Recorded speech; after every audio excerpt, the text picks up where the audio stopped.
All right, everybody, we've got our January Student of the Month, Tristan Bisbee, here. We are currently located in the front of what is the student section, or typically the student section, and I'd say that's a pretty common place to find you in the off-season. Yeah, I really like watching the basketball team. I like watching all sports. Love the competitive nature and the atmosphere. So. And only probably a couple times we've had to come talk to you because you get a little too excited, and we have to tone that back. Right? Hopefully only a couple times. Once in a while. We had the incident rushing onto the court, which was a bit of an incident, but I think it's been pretty tame this year overall. So. And that was a pretty sweet incident. Yeah. That was pretty cool. So again, first to start, congratulations on being recognized. That's a culmination of a lot of different things, academics.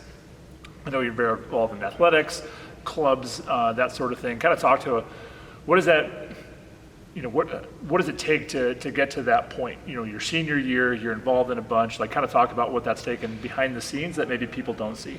So I think a lot of it's just kind of stepping back and understanding yeah, I'm in a lot of things, but I have to take time for myself and do things to get homework done first and that kind of thing. And then you can kind of take time and you can make relationships with people, and then that kind of just leads into, joining clubs, keeping into fine arts and keeping into sports and stuff, and just kind of finding time for everything without overwhelming yourself, and pacing yourself is a good way to go.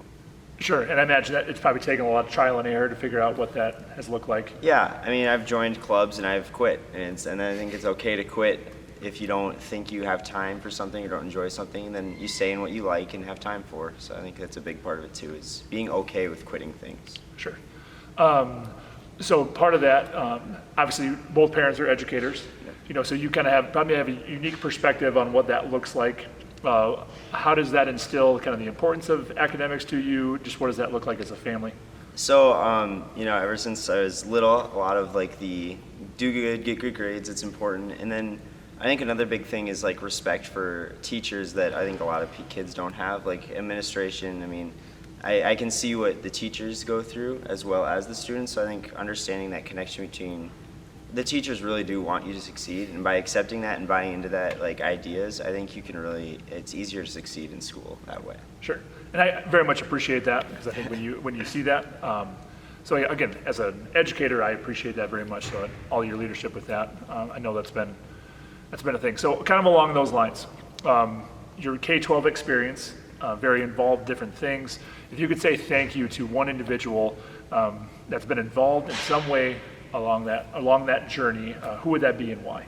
So the first person that comes to my mind would be Mrs. Berg. She's the orchestra teacher in the middle school and the high school, and I've known her for basically all my life, and so I just think that having her as a teacher basically from 7th grade up until 12th grade, and having that relationship and kind of that consistency every year, it's really been a big impact on my life. And she taught me a lot of life lessons, hard work, and really to appreciate fine arts, which I think is very, underrated now, especially when it comes to sports and stuff. Finding fine arts that you enjoy is a very big deal. So.